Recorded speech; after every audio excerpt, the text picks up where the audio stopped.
Rachel, we are officially live on the We Outside Livecast show. So, before we get you your proper introduction, ladies and gentlemen, as always, we welcome you to the We Outside Livecast. We are a conversation platform where that's really all it is. There's no agenda other than authentic and unscripted conversation. And we always bring you a special guest. And today we are privileged to have Rachel Renee. Rachel Renee, originally from Kansas City, now staying out west. She is somebody that I'm gonna say this. I didn't say this before we went live to you, but I admire you. I admire the path that you've taken. I admire the tenacity. You have built Goat Moves Inc. We're definitely going to be doing some talking about that today. You are co-host of the Holdin Court Podcast. So big salute to the Holdin Court Podcast, which is one of, in my opinion, for anybody that really gives a shit about my opinion out here, one of the realest and most authentic platforms that there is out there. Truly. So we are grateful for you. You are someone out here that is carving your own lane, your own path, and no different than I told you before we went live.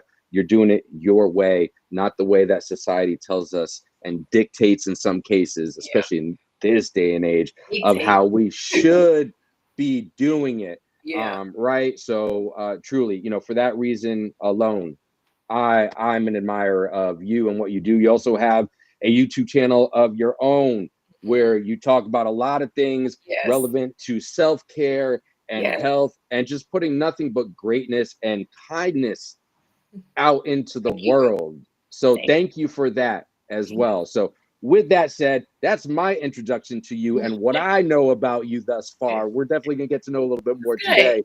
But in your own words, if you want to take a few moments to let the people outside know, whether they're watching live with us or when they watch this after the fact, let them know in your own words, who is Rachel Renee? Okay, I like that. Well, you covered a lot, so thank you. And I'm also very happy to be here. I love supporting local media, budding media, and I'm just very excited to have this format as well because it is so different from what I'm used to. So I'm excited. But hey, y'all, yes, I'm Rachel Renee. I am a tech founder, the founder and CEO of Goat Moves Inc. That is my baby. I've been working on it for the past few years, and I'm also the co-host of Holdin Court Podcast on Revolt TV with my dad, Big Court, aka Court Dog. If you are a '90s rap fan. So yes, I'm very excited to be here. I have a lot of things going on. My mind goes a million different ways. So Mikey, we can take it any which way you want to. We can be as political, as spiritual, as educational, as real as you want to, as real as you want to make it. So I'm excited to have this conversation. No, I appreciate that. And that's exactly what we're going to be. We're going to be real here. There's nothing off limits. It's truly your show. I sometimes have to give this disclaimer to people. It's okay to cuss. If you happen to be a cusser, whether a lot or a little, you can truly say, we don't answer to sponsors here. We answer to nothing and nobody but the followers and the universe. So it is truly your show. We can, and we will talk about anything. And like you said, a lot of people do know you for Holdin Court Podcast, and we'll get to that. Get to that. But I want to talk, first thing I just want to kind of dive into in general is Goat Moves Inc. I know this is something that you've been working on for a minute. What I understand it to be at this point from the research that I've been able to do, it's going to be an e-commerce market type of place, kind of similar in nature, foundationally, to like an Amazon type of deal. But I'm very curious to learn a little more. Let's talk about. And I love the name, by the way, as well. And I think it's true to form from the things that I've gotten to know and learn about you thus far, and that of your family as well. Like all of you. I mean, you certainly come from a family, again, from what I know, that is gonna create goat type of moves. So let's talk about it. Let's talk about the goats right now. Let's talk about Goat Moves Inc. specifically. How did that come about? Where did that stem from? I love that. Let's just go. Yeah. Okay. No, I love it. I'll give y'all Goat Moves Inc. a deep dive as it is now. So Goat Moves Inc. So the name, which I'm so happy you asked. So the name actually came from my uncle. Rest in peace to his soul. He passed away November 9th, 2019, the day that I moved back to Kansas City. Literally, I was like, dude. But before we were talking, I was helping him with some Oh, hello. I What was up, Jen? helping him with some personal issues at the time, and I was in California, so I sent him basically like a care package, was checking on him. He was going through a tough time. And so he texted me one time and said, "Hey, niece, I got everything." And, he was like, "You just be out here pulling goat moves." And I was like, "Goat moves?" And so you liked it. I responded to the message and I was like, "Oh, that's cute. I've never heard that before." And so that was months, literally months before. So later, when I got out to Kansas City, he ended up passing away. But then COVID happened in March 2020. So I got laid off from my job. I was working in accounting on the plaza. And, I was like, this is the perfect time to just go back into starting my own business.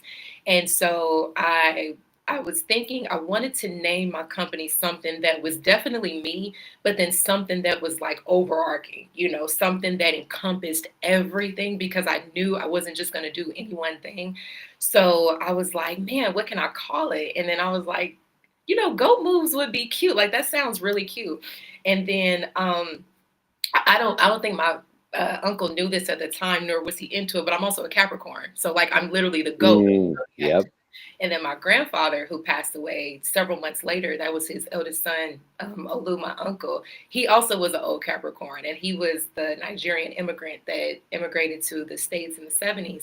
So literally, we would not be here if he never took that huge leap across the ocean. So I was like, yeah, I'm going to call it Goat Moves Inc. So once I named the name, Goat Moves started off as Goat Moves LLC. We actually started off as a drug testing company in Kansas City. We were the only 24-hour drug testing company in the Kansas City metro in Kansas. So I was going all over Kansas City and a little bit of Kansas, the railroad, the small airport, the big airport. I was doing all of that. A little bit of family court, some of the private law offices, and I was doing on-site drug testing. But then I also had an office on homes, and people could come Okay. to drug testing at any time. So because I lived in Vegas for a little bit, and then coming from the West Coast, I'm like, life don't stop at 5 p.m. What about all the incidents after 5 p.m.? Like, who's servicing them? So when I was in that space, that was actually when I figured out, because not only did I offer drug testing and then, eventually went into cleaning services and different things like that, because I wanted to be the ultimate third party administrator. But I was like, I also sell these drug testing kits too. And I also have like this digital content. So my original goatmoves.com or goat-moves.com at the time was my original like thought of having everything in one spot. Because yes, like you said with Amazon is a monster when it comes to logistics in the marketplace for sure. But if you want to book services from that same business that sells products, you got to go to Fiverr or their Mm. website or Booksy. What about the people that, yeah, I sell this, skincare, but I also do the facials. You can't book with them. So I was like, why don't somebody just create an all-in-one platform where people can book products, services, and digital content from the same person? Because that's what the new entrepreneur is. Like, I have consultations, I have digital downloads, I got products. I need to be able to sell it all in one place without having to split up my customer, fragment my sales, Mm. split up all these platform fees. So it literally, y'all, it took me, because we still building. It took me literally up until last year to find my team. I was literally contacting, like, coding and developing all over the world. New York, Puerto Rico, Asia, Bangladesh, everywhere. They were like, hell, literally, I was getting no. That's too much coding. Like, we don't even want to touch it. So for a year almost, I actually got really discouraged because I was like, am I crazy? But doesn't this seem like it should be here at this point? So I didn't give up. Finally, in February of 2022, I found a small group that was willing in Bangladesh that was willing to just take on the project. Yeah. So got with them, transitioned. Let me see, I'm going to fast forward a little bit. Fall of last year, I acquired a small tech company. My first acquisition. I was so happy. I had my first small acquisition, acquired a company. I got my chief technical officer, my chief strategy officer, and my chief financial officer, as well as some intellectual property in that acquisition. So Nice. really beefed up, right? I'm very excited about that. And now my new chief technical officer, shout out to Matthew Stallman, my data hitman. He is literally built and rebuilt this platform from literally the ground up, from scratch. It is all original coding. It is all original, like these built-in databases. It's completely modular and just siloed for everything that it is that we need to do. So I'm very happy with where we're at. And then it was also cool because when I told my dad, I was still explaining to him, like trying to explain to him, like, yes, it's like Amazon, but better. Because Amazon basically, now I'm gonna just tell y'all, Amazon basically built this monster and was like, ain't nobody else challenging me. So y'all not gonna get no rewards, y'all not gonna get no gift cards, I'm not gonna give y'all nothing. So I was like, yeah, so why Bezos is sitting back chilling, going to the moon, that's fine. I'm gonna do this better. And so I was also looking for streaming to compete with Prime. And so my dad was like, yeah, I'm launching this OTT with ICE. And I was like a streaming platform? And he was like, yeah. And I said, that's perfect. Like, we need to do this. I said, let's build like an Amazon and Prime, but better. And then it's perfect because my platform, where it also differs from Amazon, is not just its capabilities, but it's very focused on small to medium businesses. Small to medium businesses are literally, they account for 99% of all businesses in America. So yes, we have these big corporations, but that's also part of the reason why you see the economy struggling the way that it is. These small businesses can barely keep the lights on, so they can't hire people. Small businesses are also more prone to hire people with disabilities, learning disabilities and physical disabilities as well. That's gone. And then these are also your mom and pop shops, your couples that, have 2 to 3, 4 kids, sending their kids to college. Like, so this whole pipeline now has been disrupted. So my goal is to use Goat Moves Inc. as the platform for small to medium businesses, give them access to programmatic marketing. We have a strategic partner. Shout out to, I'm going to be doing a lot of shout out to Chris. Please do. It's your show. Remind you, it's your show. You shout out and talk about whatever and whoever you want to talk about. Okay, cool. Shout out to Chris Stump at Console TV.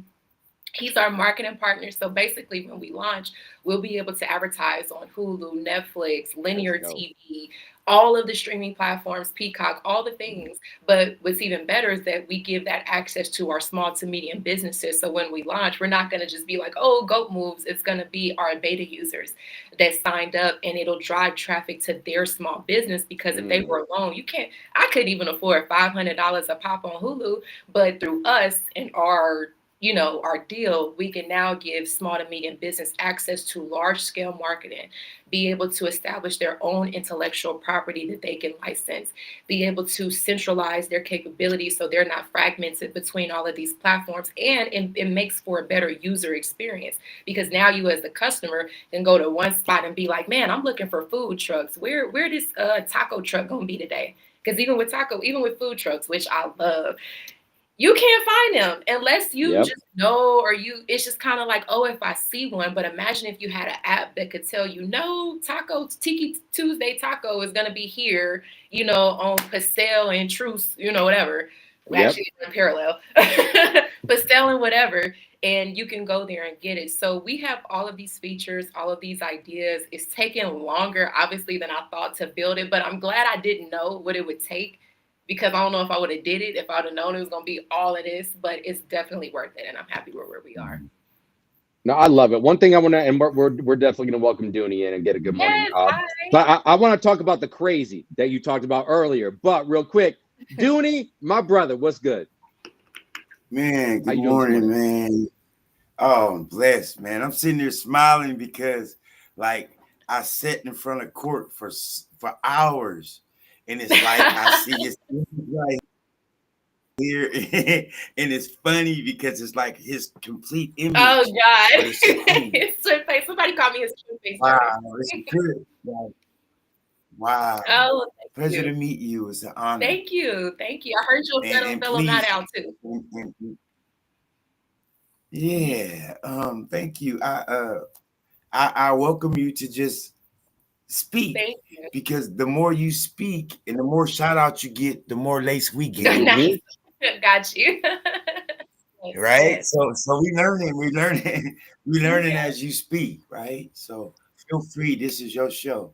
Okay. But again, it's an honor to Thank you. I'm happy to have you here today. And before I ask about the crazy, I want to say everything that you mentioned there with respect to Goat Moves Inc. and the platform that you have created over the number of years with the crazy and delusion that we need as entrepreneurs sometimes, right? Like who would ever think about going up against Amazon, right? And not to say that you're going up against them, but in a way you're going up against them, right? And why the fuck not? Yes. So, as a, running small family businesses as my family and I do, it's appreciated and it's welcomed and it's embraced, because I was watching this documentary last week, and basically the long and short of it is kind of, as you were mentioning, big companies running basically 1%, that 1% out of the 100. There's like something like 41 companies, give or take, total in this entire world that basically run fucking everything. Between their different nuances and acquisitions and everything that the spider web of networks that branch off of this one big, these 41 big. So man, I'm with it. I am with it and I love it. And most importantly, I like that you use the word crazy, and some people, and that's why I mentioned the word delusional as well, because my feeling in my experiences, right, they generally say that you have to go, really about 10 years, give or take, before you finally have that breakthrough. You're going to go through different variations. You're going to go through different companies or different types of businesses until you finally get, to break the mold, right? To where you are now going against the likes of an Amazon. That's wild. And I love it. And I mean this in the most respectful way, because I'm the same.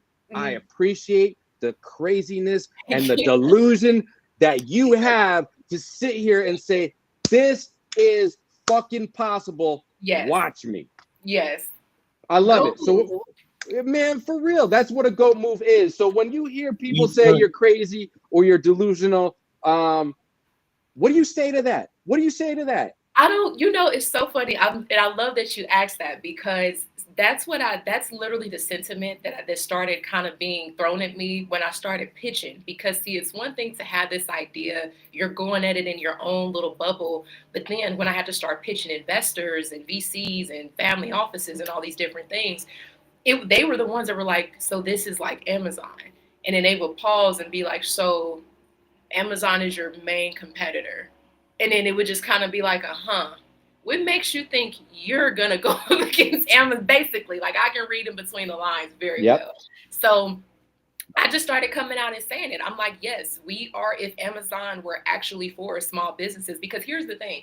I have no problem, because we can talk about corporations and businesses a little bit, because here's my thing. Because listen, at the end of the day, Goat Moves Inc. is a corporation. We will have other subsidiaries, but here's my thing. I don't have a problem with people, acquiring power and doing what it is they do. But when you start maximizing and harvesting the general public, and you now create an ecosystem that is unsustainable for the general public, that's where I have a problem. I don't care that you own 50 million businesses if they were about a purpose and giving back to the community, because in my mind, that's what business is supposed to be. It's supposed to be the foundation for communities to have opportunities. This is why, this is a horrible example, but we can all picture this in our head. This is why when they build a prison, that can create a whole population in that whole prison town, because you got the COs, you got the warden, you got all these people and their families coming. But imagine if corporations kind of thought like that in a sense of, okay, I want to create enough opportunity to where, if somebody's working full-time at your company, this is a skill that they have acquired, you requiring degrees and certifications, they should be able to support their family bare minimum. People should be able to pay their rent bare minimum, and then what I don't understand is that, especially as a founder, as a CEO, is that it literally increases the morale. It will increase productivity. People, it's hard to work when you're hungry. It's hard to work when you going to work and then your bank account is still already overdraft because your last check basically went straight to bills and you right back in the negative. Like, I done been through all of that. So to be able to be in the space to create these opportunities, for these small to medium businesses, to me translates to family, community, and the general population, and all over the world. Like, I mean, we're starting in the US, but we'll definitely be branching out, especially I can't wait to go to Nigeria, my grandfather's country, and really get those merchants on a centralized platform out there. And then having the opportunity to create new demographics. There's still new, demographics and markets that haven't even been tapped into, for a myriad of reasons. Rather it's, oh, they don't have the payment gateway. Okay, build one. Build one can have access. Like, they don't have logistics. Like, we're doing everything but solving problems. And it irritates me. So when I'm pitching, when people say like, oh, you're crazy. Well, I think you're crazy for not seeing what I see. I think you are insane for not being able to see the world as it is, the unsustainability of it, and moving on how to fix it. I love it. Dooney, I'm coming right to you for this one. We talk about mindset a lot with you. When you listen to this queen right now out here making GOAT moves, what is your first initial impression of her mindset?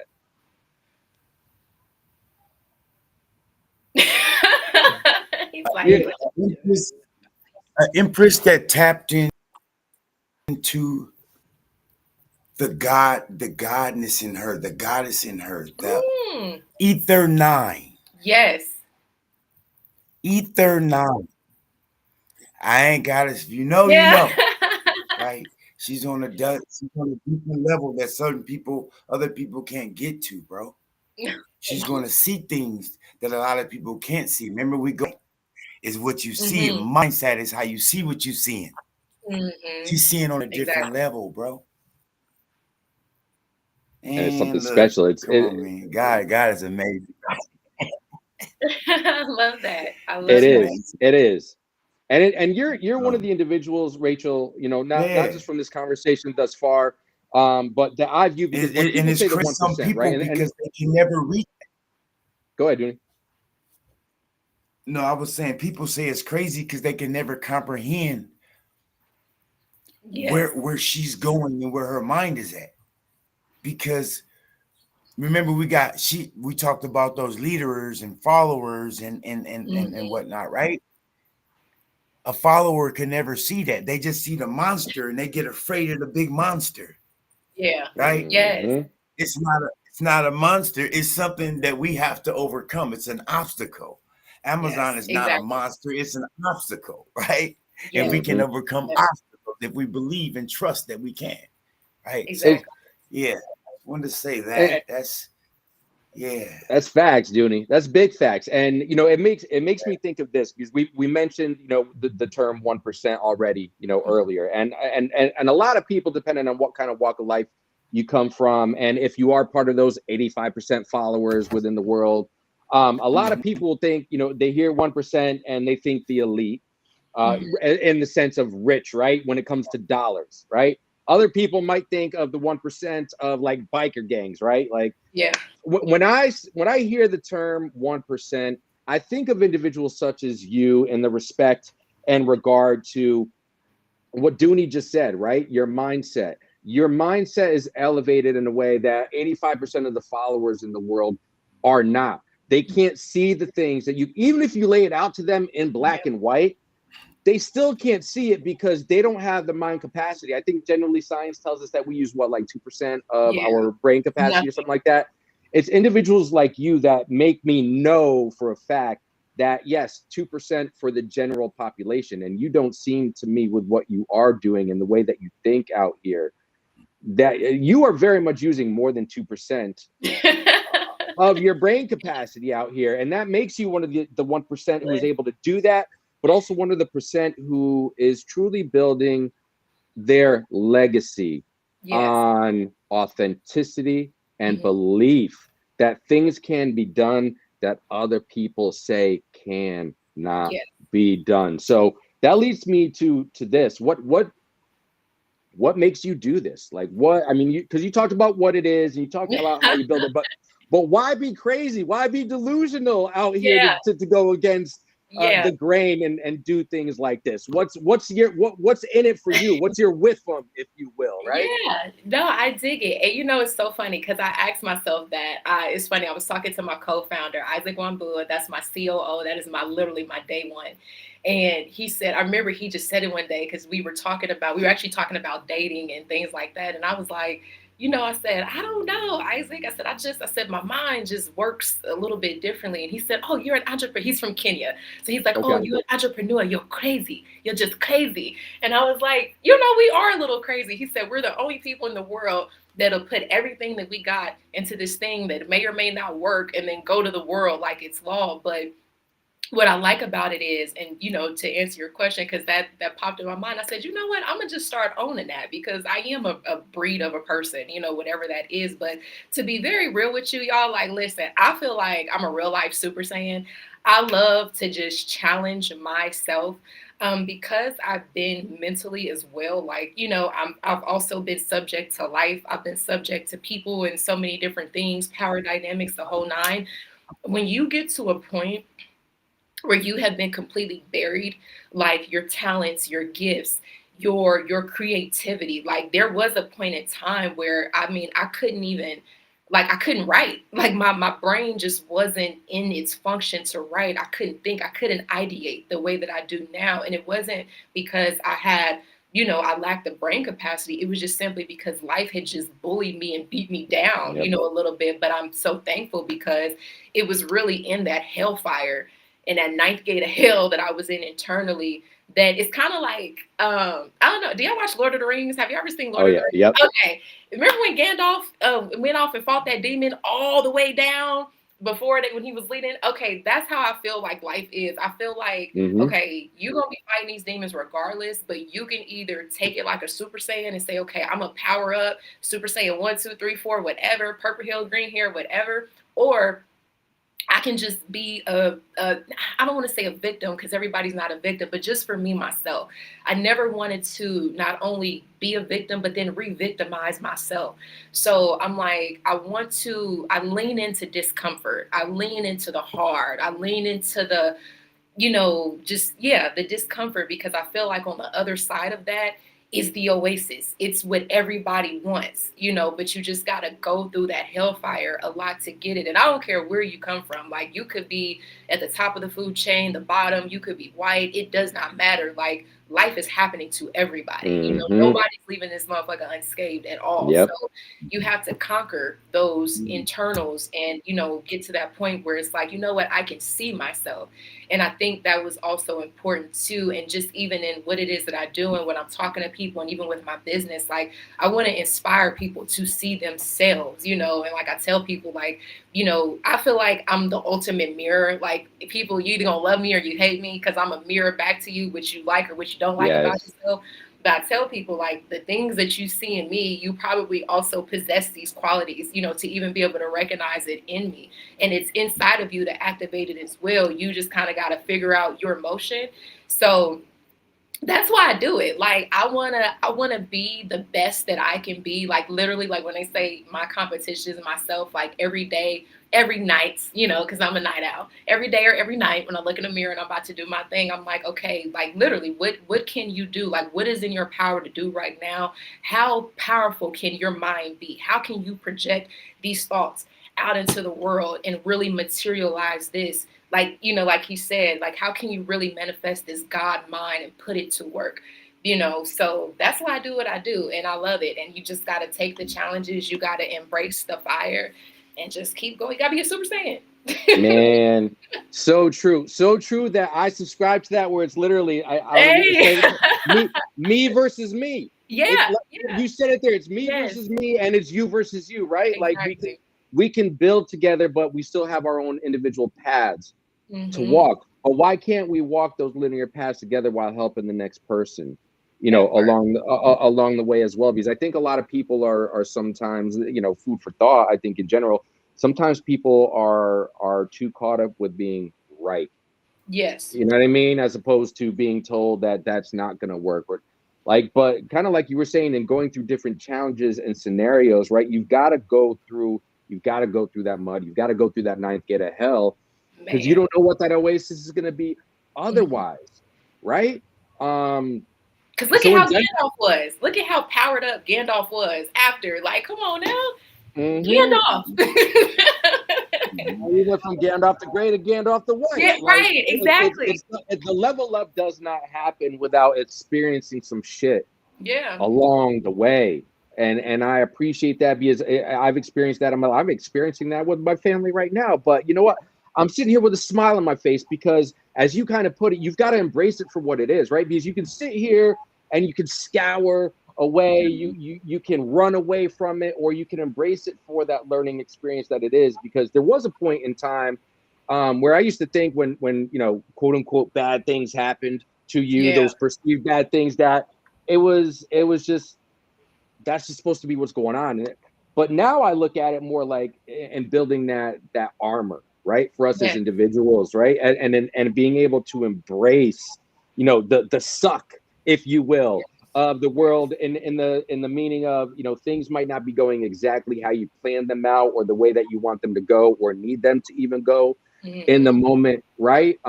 So I'm curious to what your thoughts are on like embracing the suck. And Dooney, I want to get your thoughts in general as well. So hold that thought for me real quick, Rachel, if you don't mind.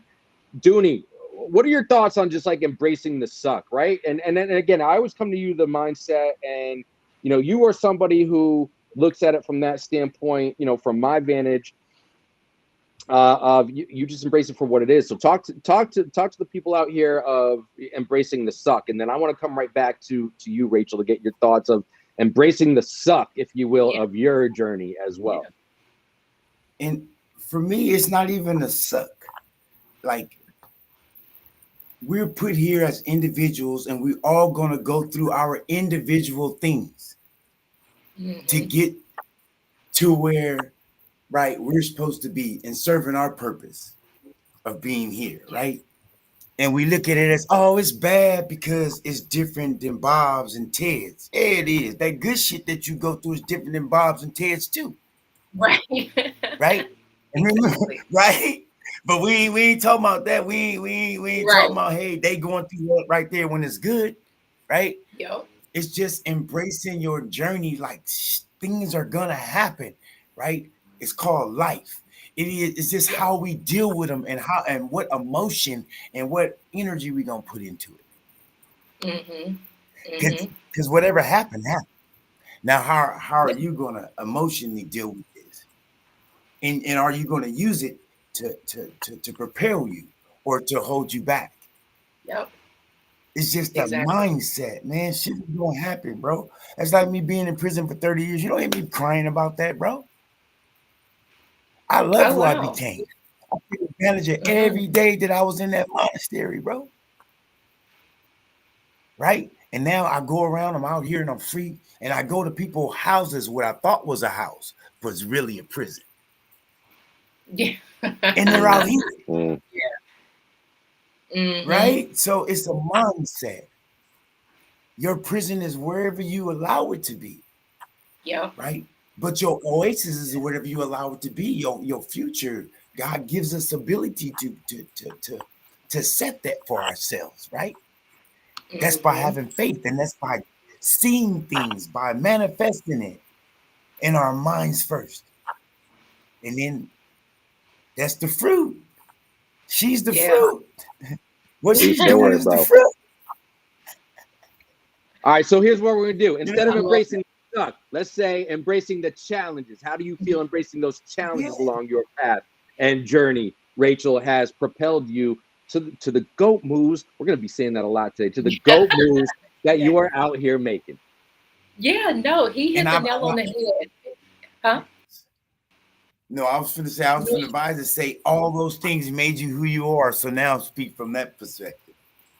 Yes, no, you hit the nail on the head. And I want to piggyback off of what he said. I loved when he spoke about the walk in prison, because that's literally that's what I started calling them. I'm like, people are in their own walk in prisons all the time, and you can't, and just to answer your question, when it comes in terms of embracing the challenges, that's how I always looked at it. And then, even with my dad, because I'm the eldest, so that's why we always joke, like, I'm the eldest son. because he had me so young and he kind of raised me like a boy for the first half, but that's okay. But my dad, I think, also realized, actually my family, I will say, just realized like I really respond well to challenges. Like I really, like, not that you have to be mean, but if it's a challenge placed in front of me, it's kind of like with a warrior. You know, you can't be Achilles if you don't want to train. You know, you can't be Spartacus if you don't want to go to gladiator boot camp. So, you know, and that requires you to get some bumps, some lumps, some, you know, some bruises, the whole nine. So, you know, if I want to be a gladiator in the world, then it's only normal that I would have to war up, you know, and take what comes with that. So that's how I look at it, because my dad always taught me like it's a war outside, and he is absolutely correct. But then when I got older, I learned that it can also be a war inside too.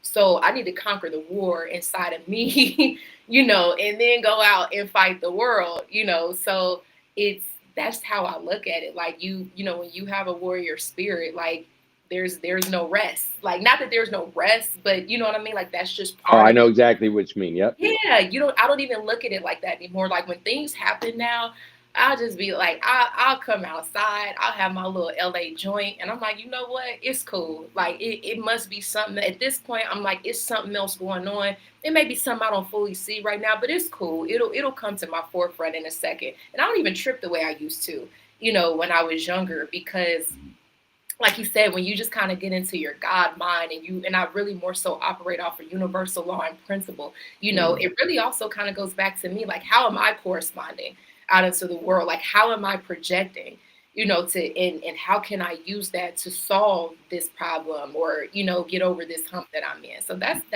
how I look at it. It ain't even no thing now. It's to be expected. It's because that's the life that we chose, right? We you know, in some cases, like, Yeah. if you've chosen your path, and you have to understand, you know, to everybody out here, whatever path you end up choosing as an individual, there are certain things that come with that. And you have to Yes. be able to embrace everything that comes with that, the good, the bad, and the ugly, or the unexpected, you know, along the way. If you don't choose anything, shit's still Yes, gonna happen, bro. exactly. We just choose our shit, Right. Yep. Right. right? That part. It's very true. It's very Yeah, true. it's gonna happen. It's inevitable. It's That's called how I life. feel. We can't control anything outside of us, but we control how we respond to things that happen outside of Yes, us. exactly.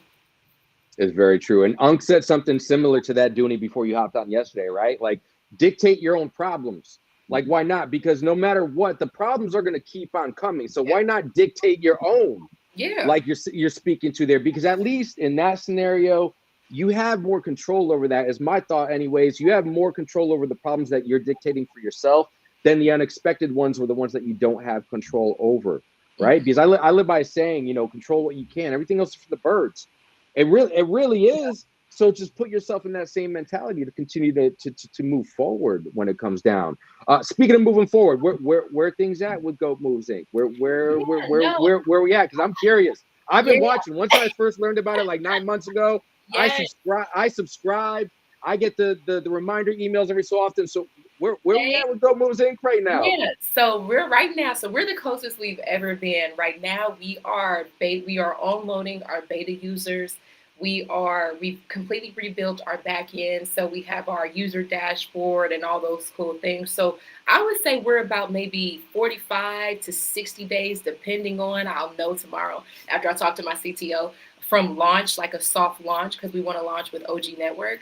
So we're close. We're very close. Definitely, if not this Q4, definitely the top of Q1 next year. Like, we will definitely be locked and loaded, launched. It was really my goal to be able to capitalize off of this holiday season and, you know, get the excitement. But at the same time, like, whatever my timeline is, like, I'm going to rock with it, and it's going to be for a reason, but definitely here within the next, like, couple months for sure. And we'll have our OG integration, we'll have our logistics, we'll have our pages where everybody can upload all of the things. So I'm excited.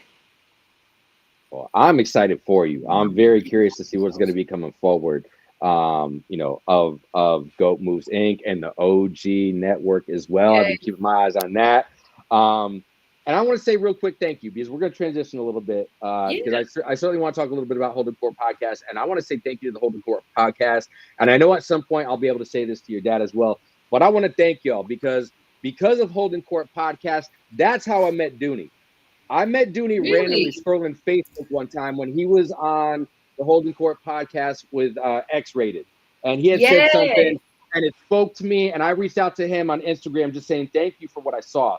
And I'm a firm believer that the universe sent me that clip because look where it's brought me today. I call this man my brother today, and I truly mean that, and he knows that, because of a random clip that I came across that happened on the Holdin Court Podcast. So I thank y'all for that because I feel the universe sent me by way of Holdin Court Podcast, my brother that sits with us here having this conversation today. But I'm curious. I'm very curious because I have a daughter myself. I'm an entrepreneur. I'm a serial entrepreneur. My daughter's 11 years old. She's an entrepreneur. Nice. Runs a bracelet business right now. Nice. What's it like working in the capacity that you do? Because, right, there's got to be a separation of, the relationship that you have with your father and that family cycle or family dynamic of, father and daughter. But then y'all are business partners together, right? What does it mean for you? Or let me ask you, let me put it this way. How do you separate between the two? If you do at all, right? Meaning, that family dynamic versus the business dynamic to go in and work together like you guys do. So I'm glad you asked that. So and I get that question all the time. Let me turn my phone off. I got my brother bringing my charger so my laptop doesn't die. No, all good. All good. Just a little bit over there where the outlet is. But no, I love it. It's more so ideal. I mean, if you think about it, if you really could build an empire with your family, like that would be the coolest thing to do. It's generational wealth at its finest. I love it because number one, we're all in a space. Of course, the parent-child relationship had to transition first before they could even be a business relationship because, your parents have to get to a point too where they respect your expertise, your knowing, and your lived experiences. And that requires them to step outside of, oh, that's my child. So, now that we've transitioned out of that space, and then because I had been out in the world and, I had went through my gladiator training, essentially, now when I come back to my dad, like he can listen and take what I'm saying and really hear me, and in terms of like the podcast was actually funny. When I came back out to LA, my dad I didn't have any social media. Okay. I'm like young old millennial. I'm like, dude, I'm gonna go outside and live my real life. Like, I don't need that. So I didn't have it. So I got back on social media in November of 2022 after several years. So I had a lot of catching up to do. At first, I didn't want to do the podcast. I didn't want to do it as a co-host because, like I told him, I said, dude, first of all, I don't know what's going on. Second of all, I have like almost 10 years of pop culture to catch up on. Yeah. I don't know, and I'm uncomfortable because I don't know what to ask. I don't want to ask the wrong thing. So that's why in the beginning, you see me kind of more so silent because I'm just trying to figure out like, okay, what are we doing? Because my YouTube algorithm for the longest before I got into doing this was like conspiracies, deep government stuff, like horror and, economy. Like I didn't even know this whole world of podcasting and all of this existed. So, but he was like, no, you can do it. Like you articulate well, like, you can do it. So I stuck with it. And then I realized, I said, man, my dad also want me here too, because I'm going to show up and I'm not going to complain and I'm going to get it done.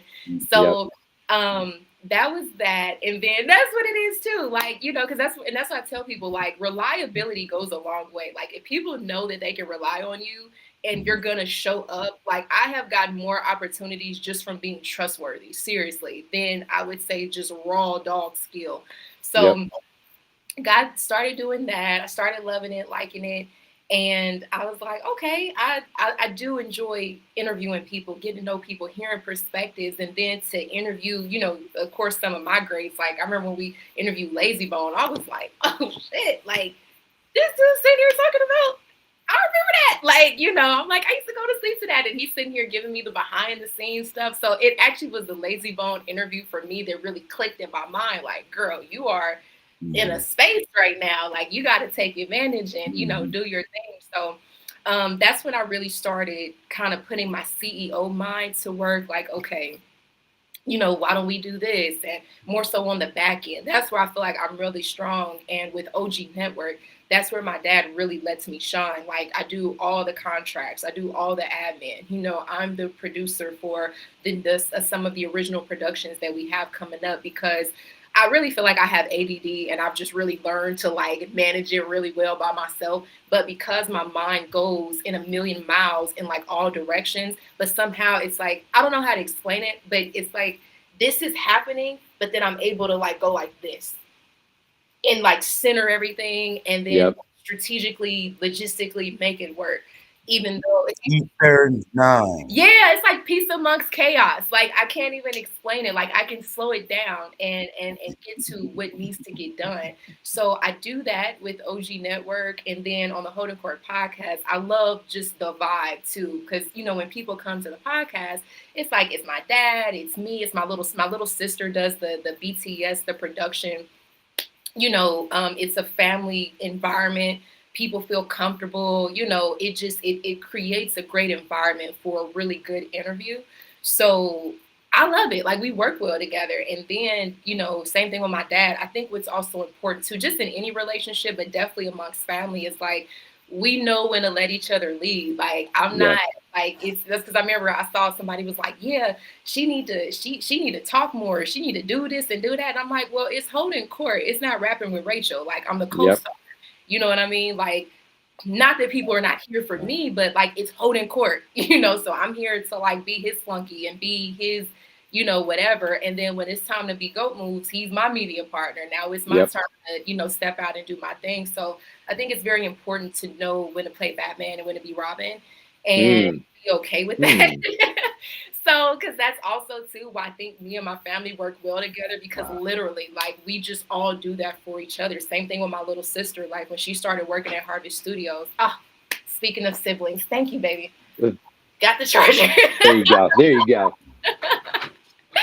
So, it's, you know, when my sister started working at Harvest Studios, she was like, oh, you know, do you want to come here and, you know, they need a producer and this and that. And I was like, nah, this is your space. You know what I mean? Like, you have that, I'll go somewhere else. So that's why I think we all work well together. And it's a blessing to be able to build it. And then when you know each other intimately, like, I know when my dad is going to get pissed. I know what he like, what he don't like. Same thing with my brother and my sister. I know when you're going to piss them off. They know me, so we're able to cover each other's weaknesses as well. You know, we're not going to out each other. We're not going to exploit, embarrass one another, you know, either. So I love it. I really, really enjoy it. And to be able to create, because it also gives me the opportunity to create opportunities for my siblings and do so in a way as well, where, like I said, they're not being taken advantage of. We can teach them the game. I'll literally pull my sister to the side and be like, see, so remember how I was telling you this? See, that's that game they trying to run on you. But you see that, you know? And I just give it to her in real time, and she knows she's building her database safely. So I love it. I like that, because to me, what I take out of that was you clearly laid out what it means to play your respective role in a team, right? And I think that's important, because you're right. I think sometimes people just want to be Batman, you know, using your analogy, when they're really Robin, right? And there's nothing wrong with being Robin. Because everybody, at the end of the day, we all have, no different than we talked about earlier, right? We all have our own individual paths to walk, and sometimes that path is going to lead us on a singular walk, and other times that path is going to lead us on a walk where we're standing side by side with other people, even if you're maybe a step or two behind. And I like that rapping with Rachel, by the way. So I don't know if that's something that's in the works, but if it ever is, I like that. The alliteration was on point, and it fits. It fits. But I think it's really dope, because I think that's an important reminder for people out here, especially when they're starting to come into their own, or they're maybe just finding themselves as a part of something new or joining something that's already been established. Like, you're not necessarily always being brought in here to quote unquote save the day, right? You're being brought in here for a certain level of abilities or character traits or skill set that plays into the overall team, right? I mean, you have the sum of 100%, right? And Holdin Court, Court Dog, Courtney Richardson might be 50% of that, but then there's you, there's your sister, there's whoever else behind the scenes, or even the interviewee that makes up that other 50%. And I'm just saying that in the sum of the 100%. I don't know how it breaks down. I'm just using it for this scenario, and I think that's something that, especially in today's day and age, where the world seems to be really dictated and ruled by social media, that people have to come out here and win over the world with their message, even to the point where people go out and buy bots for their social media to sit here and say, I've got 20,000 followers. Yeah, but 15,000 of them are people or robots or AI or whatever you want to say. So I really appreciate the way that you put that and describe that dynamic and relationship and just teamwork as a whole, because I feel too many people out here these days are really about me, look at me, look at me. You know what I mean? Dooney, what are your thoughts on playing your role within a team? Because I know you're a team player, but I also know at the same time, bro, that when you have to step up and show out as Dooney and only Dooney, you're always going to do that. But what does it mean to you in playing your respective role within a team type of environment? I don't know, man. I've always played positions to where I'm a point guard, pitcher, forward, striker. I'm in positions I know I can play that position better than anyone because I understand that it takes a team. I didn't mind being a point guard, getting no points. I didn't score any baskets at all. But 8 players on my team scored. Them are points. Them are my point. But we don't see it. We want to be the one, get that highlight. You know what I mean? I don't care about the highlight, man. Let's get it done. You know what I mean? The highlight is getting it done. That's the highlight, right? Good. But more importantly, y'all spoke about that point, but the point of this sister, this queen, the dynamic with her father and the family is what I'm focused on. I didn't have a father, bro. You understand? And a lot of the guys, the men in my community is not standing up, being a big court. These young ladies and young men are not being blessed the way Rachel was being blessed, and her brothers and siblings is being blessed with having a father that's present, fully present. So I want to give a shout out to that family for rocking that and staying there and being there with his seeds, man. Because he don't have to be. But because he is, look at what is created. And I don't want that to be lost because this is an image that our community and our people need to see. We don't know what it looks like. TV don't show us what it looks like. Right now, this podcast is showing us what it looked like. She's speaking to every young sister of color that's out there. I'm showing her what's possible. She's a model. That's the model we need to have on TV, bro. Right? It's our community, bro. It's true, because that's how legacy is created. That's how legacy is created. And especially, I mean, Rachel, you had said earlier, we could talk about anything.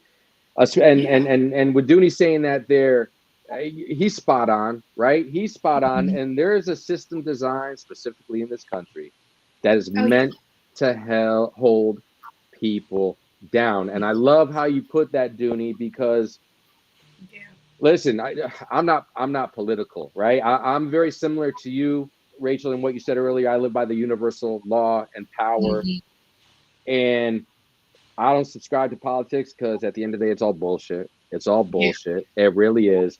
But what's not bullshit is the struggles that the elite put people who are not elite, right? Or who think differently or look differently down. So thank you for saying that, Dooney, because, at the end of the day, I agree with you 100% wholeheartedly. We are humans first and foremost at the end of it all, right? And for individuals that are cast in a certain light, Dooney hit the nail head on, where you are really, let's call it, let's use this word, you're the face for individuals who think that certain things cannot be done in any way, shape, or form.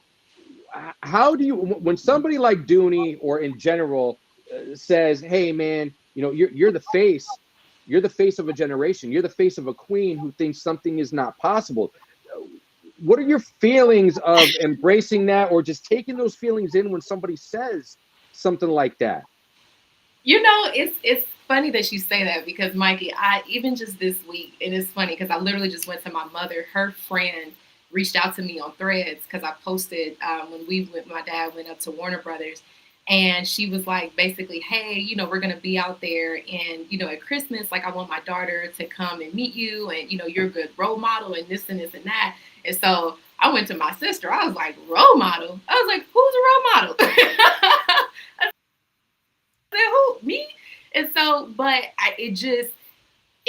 and I know it's crazy, but it literally hit me just here this week on Threads. Literally, I think it was like Tuesday or something that she posted that. And I was like, is that how people see me? Because you're living your life and you're doing your thing and you're just, and then especially with me, sometimes I get so tunnel vision on what it is that I'm doing. And I'm so focused on that to where, sometimes I don't see anything else, or sometimes you can forget about the optics of how things look because you're living in your reality, and then when you have such high expectations, it's like, I'm a role model now. I'm like, hold on, I ain't even done this and this and this and that yet. Like, wait, but I mean, it's definitely humbling. It's a different capacity to be in, because now, like I said earlier, I wasn't on social media. So for me, I'm like, well, this is just who I am. I'm just now myself in front of y'all, but this is how y'all perceive it. Okay, cool. And I mean, I love it. It's definitely empowering, but it's empowering in a sense of, I'm like, okay, if I am that, then now my mind goes to, well, how can I take that and now just be of inspiration and really inspire some action, because I'm all about like results. I want to see some actionable, some deliverables, on what it is now that this inspiration can do, but it's a new space for me. I'm going to keep it a buck with y'all. It's a new space. Even with my dad, like I remember because when we do the podcast, a lot of people don't know this, but we shoot a lot of these interviews in over 1 or 2 days. So what it looks like we're shooting every month, we've shot this over the period of 3 long, grueling days.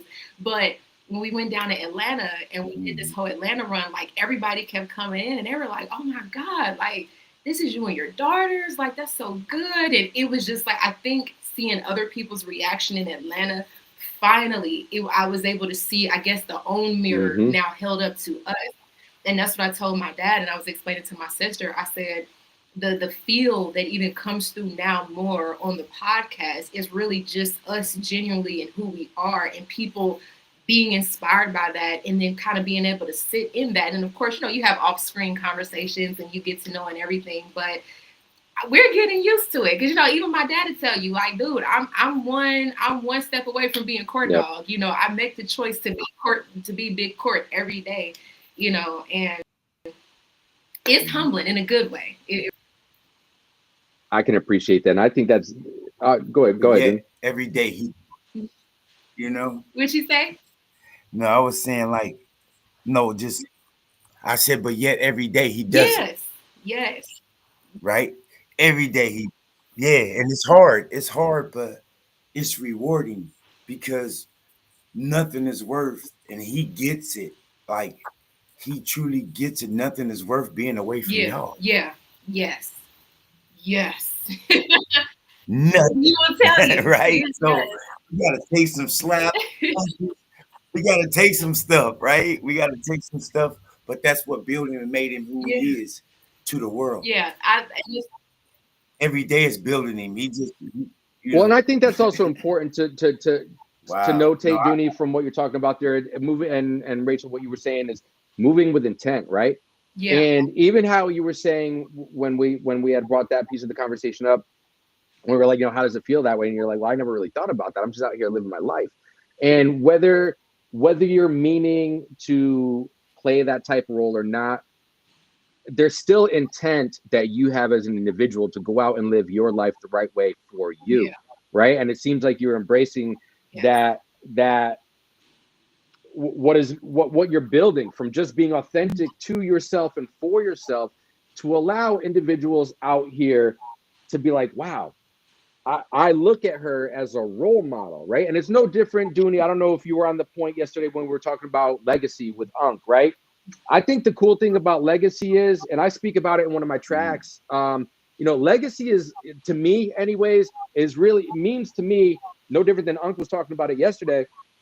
When you're no longer here to be able to not defend yourself, right? Because it's not necessarily about defending yourself. It's about maybe having to correct some people along the way if they have something misconstrued, or they've been through the good old school game of telephone, right? Where you said something and somebody takes it a completely different way, right? Your legacy ultimately is when you are no longer here in the physical.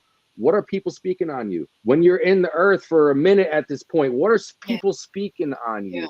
Right. And it seems like that is very much what you are building, when you can have people come up to you and be like, man, my daughter, my this, my that, view you as a role model. And that's, like you were saying, when you got down to Atlanta, it starts to hit a little differently, but it comes from the foundation of what very much you've talked about already at this point. And again, to the extent that I know, of your family, from what I can view through social media or the Holdin Court podcast or the moves that you guys are making, it's built on authenticity. Mm-hmm. And I feel that is one of the most powerful things that an individual or group of individuals can offer to this world, right?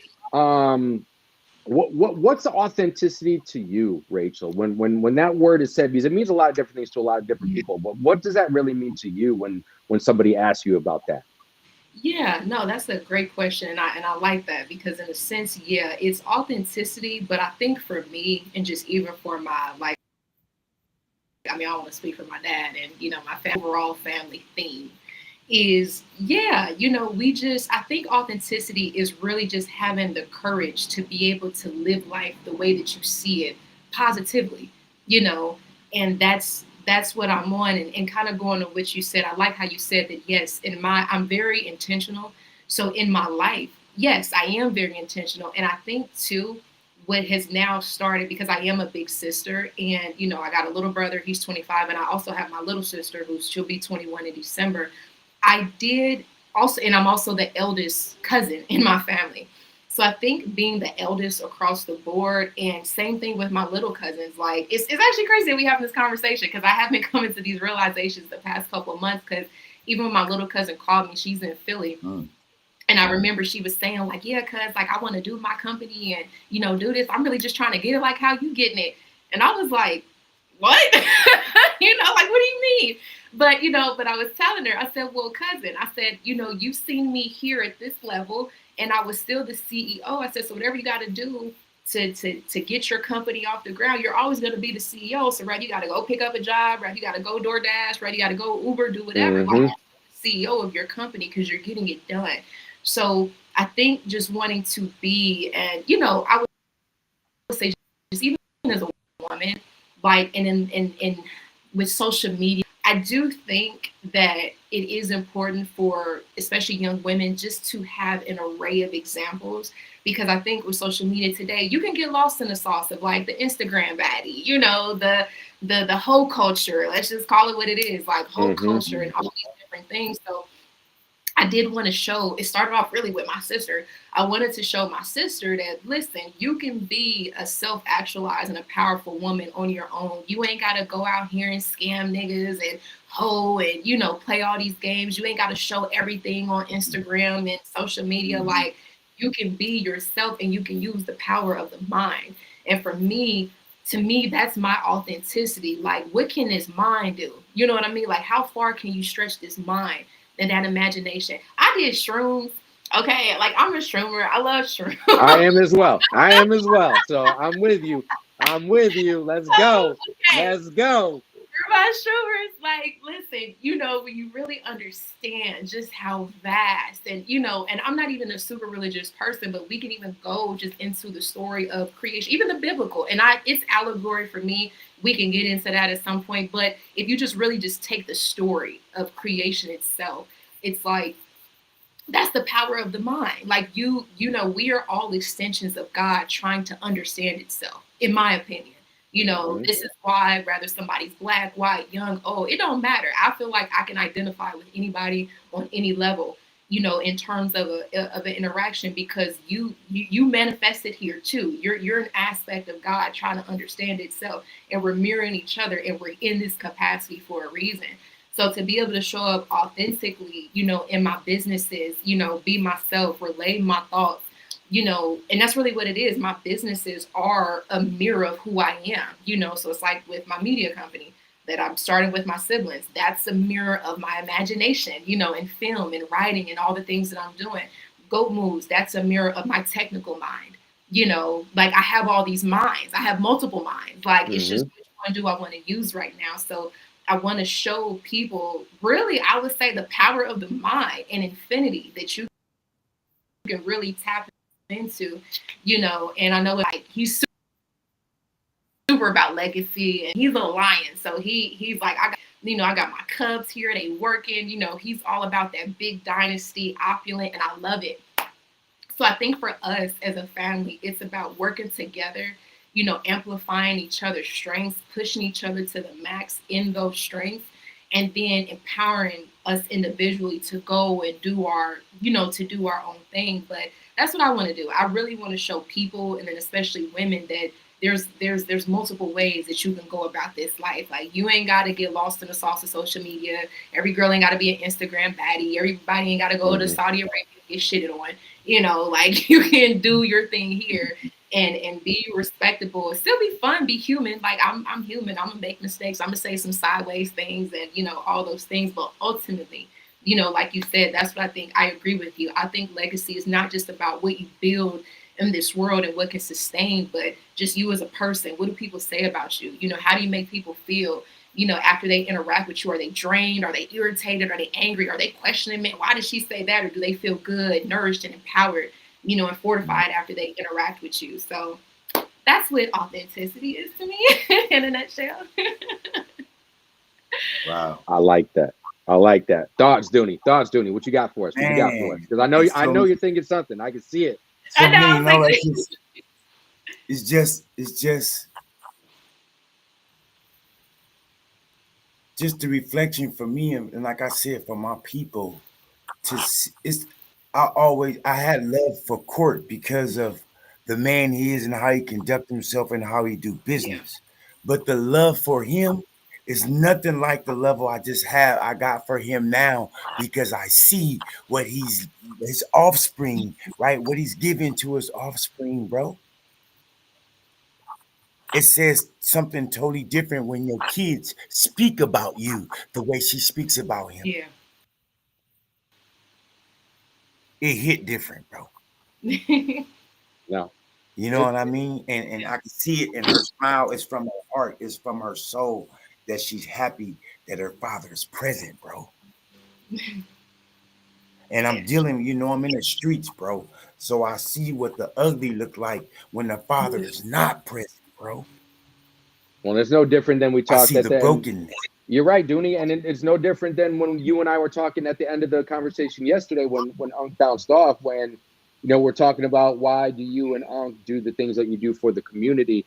And exactly what you just said right there is just a different way of what you said in answering that yesterday. You do it because then you get to experience and see the fruits of the labor of love that you are putting out into the community, whether you're directly connecting with this individual family or not. You know that you are putting good vibrations and frequencies out into the world that indirectly are going to allow things like that to be happening for a family. And I know that you stand on the strength that you do the things that you do and you go through the challenges that you do and trying to connect with individuals, because then you get to experience a beautiful family like this and a beautiful queen like this, when society tells you that this shouldn't be happening, or society's going to hold you down to say that, nah, not only it shouldn't happen, but we don't want it to happen.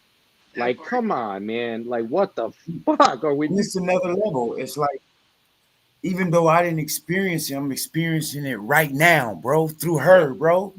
Through their family, I'm experiencing it right now, bro. And I'm 55, experiencing that right now, bro. So your being a role model can be intentional, but it's more of your just being you. Thank you. Yes. I watch people that don't even know they my role models. They don't even know that they're role model. Just keep doing what you're doing, right? Thank you. Keep doing what you're doing, and like they have hope. They can believe, they can see what's possible, right? And another thing I wanted to say is to sum up what we were saying about legacy. I tell my partners and people all the time, right? We can control what we have written on our tombstone.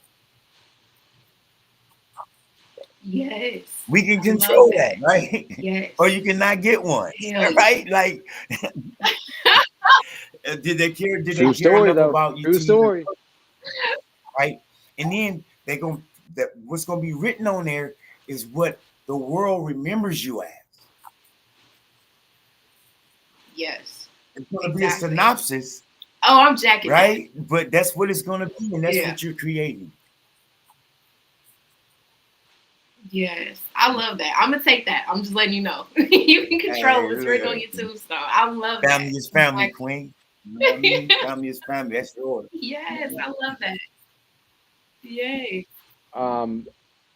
What would you say to and this is kind of stemming from the conversation that we had a few minutes ago with respect to some people coming to you and viewing you as a role model. So what advice would you offer to anybody that would be looking to make their own way? Somebody, and I'll say even this way, to take it one step further, someone who has been told along the way or dictated along the way of, this is just how you have to live your life. This is the way society tells you to live your life. But somebody who has that breath of fresh air who's like, I don't know if that is the way though. What would be your advice for somebody to say, fuck it, carve your own lane? Who cares what this one or that one or this administration or this society or this world tells you to do? What would you just say to them? Yeah, that's a good question. Well, I will tell them, it's a few things I would tell them, but I'll go off tell of what as many as you want. First, tell as many as you want, please. Yeah. He's like, no, lay it out there. Well, I would tell them first, you got to listen to people, because people are still dictated by their own experiences and their own limiting beliefs. So one, you can't internalize other people's predictions and, prophecies that they feel like they may have over you, because you don't know what they have suffered and the disappointments that they have, endured. So you can't, it's just like in, what was that? Pursuit of Happiness, when he told him, like, just because I can't do it, you don't let nobody tell you that you can't do it, and truly, that's really what it is. Two, this isn't, this is what I tell people anyway. I'm like, be offensive. Like, what I've noticed, be offensive. Like, sometimes you have to be offensive. Like, audacity does offend people. Be audacious and be bold. Because what I've learned too is that, depending on with people, especially when you read in between the lines, like, a lot of the things that people did not like about me, or the attributes that they felt like, oh, you need to tone that down, you need to be less than that, ain't nobody gonna like that. Those are the very attributes and characteristics that's getting me to where I am and getting me, to where I want to go. So I would say, I don't want to say look at yourself and like, well, I do. I look at myself kind of like a machine in a way, like a universal machine. So I'm like, clearly you're seeing something. Now I need to analyze myself. I need to do my own internal diagnostics and see what it is that I have in here. What's in this engine that got you so like on edge, like that you want to race me or whatever. Because what I've noticed too is that people don't comment or try to discourage you from things that are small or, insignificant. They try to discourage you from things that scare them, that are big, that they, like you said earlier, you can't do it. You know what I mean? So I would say lean into that. Like, because it's just like with my business. When I kept getting more of that, oh, Amazon, oh, this, you gonna do that? It actually made me want to do it more because I'm like, oh, your bitch ass ain't gonna do it. You're not gonna do it, so I'm gonna do it. Ain't nobody gonna do this hard stuff, but I'll do it because I got the spirit to be able to do it. So I would say be excited by the denial. Get excited when people come against you because it means you got something. You know what I mean? And you probably got something that they want that they ain't been able to activate within themselves. So that's what I would tell people too. And then 3, go at it and don't feel like it has to be perfect. Just like I told my cousin, listen, I done worked, I've Ubered, I've done so many things to be able to keep my company afloat and do what I got to do. Like I said, whatever I got to do, with respectability to myself to be able to be the founder and CEO of my company or to do whatever it is that I want to do, I'm going to do it. There's no shame in my game. If I got to do 3 other things to be this, like that's just what's going to happen. Yeah, it was necessary. So like, and I would tell people, don't let people dictate your formula and focus on what it is that you have. Because it's just like with me, if I were looking at other founders and concentrating like, oh, well, this founder, he's white, he lives in Silicon Valley, he went to wherever, he got all these connections. Well, I'm so focused on him and his perceived resources that I don't even see my own. Like, I got a daddy too. I got a platform. I have this. I have a family, that supports me. I can articulate. People like me when I go out. You know what I mean? Like, folk attributes. Like, God gives you many houses and many talents. Like, people, literally, I have never met a person. And I truly, you can show me a crackhead on the street. If you peel the layers back, that person has talent. That person had a purpose that was probably just thwarted somewhere along the way, and they succumb to whatever it is that happened to them. But if we get back to the origin of that person, it was talents that was bestowed upon this person that unfortunately they didn't get to actualize. And I wholeheartedly believe that. So and that's my whole thing to people, like, focus on your inner, your inner, because it's all there. Everybody's motion, just looks a little bit different, and that's what I would say. Like, campaign, politic and campaign how you got to, and use what you got, not to give, harati ho folks, but use what you got to get what you want, but in a very good way. I do. Like, I focus on these things about, like, okay, literally in any situation, good or bad, but even when it's bad, I'm like, okay, how can I adjust? How can I shift? Like, nah, this still my life. Like you said, I can dictate my own problem. Let me shift this fast. So I think if people realize the power that they already possess, and just if you truly understood that you are an extension of God, you're an extension. When you go out and look at the stars, the moon, the sun, the earth, whatever, you're an extension of that. So you are of great power, but you just got to use it, and don't let the world and people and their opinions, like, and now that I will say, like, my grandfather was Nigerian, baby. You couldn't tell him nothing, okay? You couldn't tell that man nothing. He's like, I've immigrated, I'm educated, I'm Black in the Midwest, I'm taking care of my family. My father had me at 16. My grandfather took care of my mother, my father, and me, all in the house. Like, so you can't tell us nothing, and then my dad been about nothing, so I think it was just so ingrained in me and ingrained in us. And my dad, he always would, like, kind of just reinforce that confidence. Like, people don't like you, fuck them, that's their problem. That if the world can't adjust, yeah, fuck them. So I say the same thing. Let's fuck them, and don't be afraid. This is also important, and this is the hardest part. Don't be afraid to create and foster new relationships that mirror the best aspects of you, because it's very important to see yourself. And sometimes you see yourself in the people that you hang out with and the content that you consume and things like that. So it's okay to make new friends. I know people be like, oh, no, new friends, A1 since day one. That's fine. Have those too, but make those new connections that reflect the growth of you at each stage. And you will see yourself and really realize just how far you've come, and the growth that you have attained. That's what I would suggest to anybody in any arena. No, I love that. And there's so many things that stood out to me from what you just said there. And you said a word, formula, that stuck with me. And what I mean by that, and we're going to use this analogy, we're in Kansas City right now. At least I am. You're from Kansas City. Yeah. Dooney's in Kansas City. He helped me move here from Oklahoma City.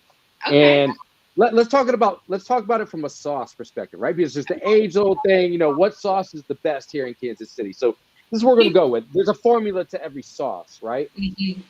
And one thing that I always tell people when I have this type of conversation with them is like, because some people in certain instances, things that I've done in the past, they're like, oh, you've been successful in XYZ, blah, blah, blah, blah, blah, blah, whatever, cool. That's how you see it, right? And I see it this way. Like I tell people all the time, like, if they're asking me on some advice or something like that, like, listen, I'll give you the formula to the sauce, right? I will. I have no problem with that. And here's why. Because I am extremely confident, and I'm talking specific to you, right? You can take your formula for Goat Moves Inc., for example, and sell it to somebody or offer certain levels or ingredients of that recipe to someone to go create their own whatever it is, right? But bringing it back to the barbecue sauce here in Kansas, it's not going to taste the same because the chef of that recipe is not going to be the same, right? So you can take it and try and duplicate it, even if I give you every single ingredient to that, but it's not going to be the same. What are your thoughts on someone from an imitation or a flattery standpoint, trying to recreate something that you would create? What are your thoughts when somebody says something like that to you? Like, I'll give them the ingredients, but I know that shit ain't gonna taste the same. Yeah, no, I like that you brought that up, because I do think there's a fine line, and it's just like me with Amazon. That was my whole point. I didn't necessarily want to be Amazon, but I wanted to create something that was inspiration, but I wanted to create my own formula. So I think it's always good to have that inspiration and have that reference point. Like we say, like, it's good to know that it's possible and it can be done. Because just like for me, everybody else sees Jeff Bezos, Amazon. I see a motherfucker that just did it. You see what I'm saying? I'm like, he just did it. He had the tenacity, the discipline to stick with it, and he did it. Okay, cool. I got them same traits, bro. So I'm about to do it too, but I'm going to do it my way. Yes. And I'm going to do it based on my core principles, what is important to me, and with the purpose that I think needs to be put out in the world. So that's what I would say to people, because yes, you're absolutely right.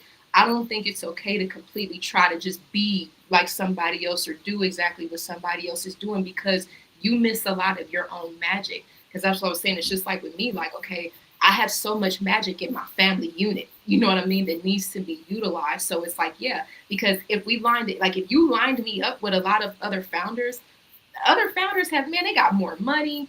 They got way more strategic partners. They may have more in a sense of in the tech world and in the financial world.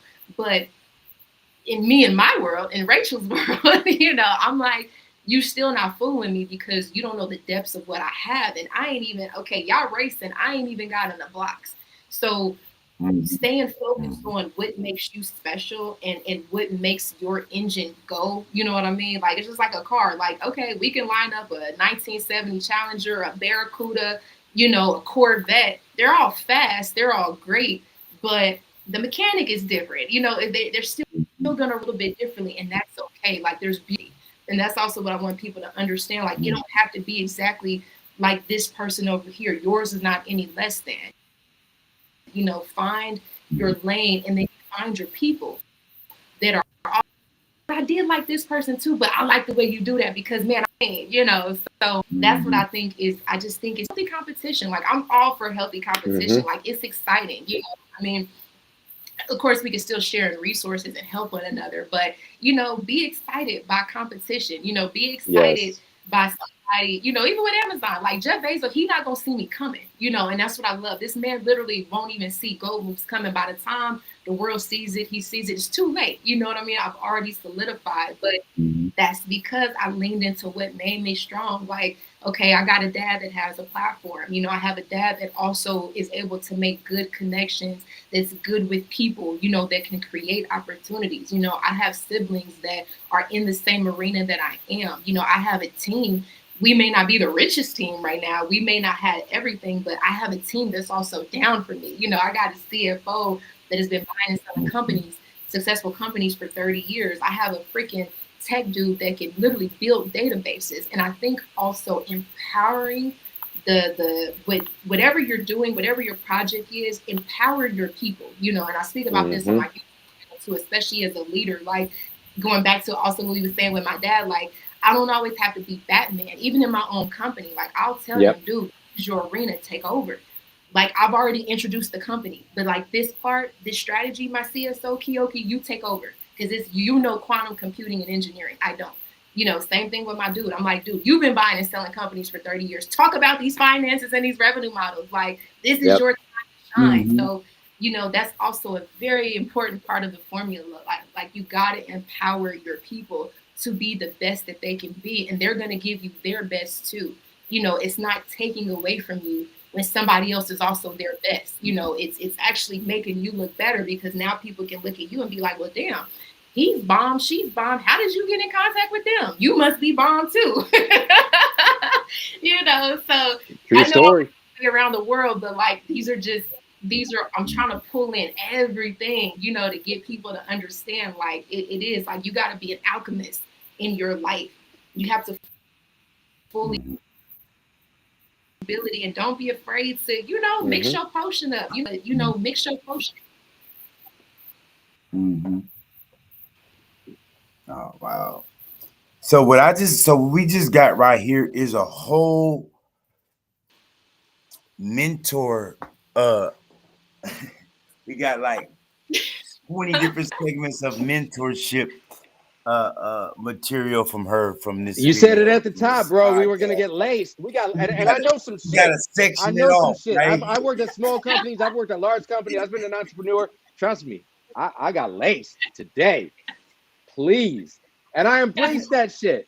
It's no different than you were talking about. Like, I just love learning. I love being able to take certain things from people of what they say, or maybe what's worked for them, and see if it would fit into the mold of what I got going on. Sometimes it's going to fit, sometimes it might not.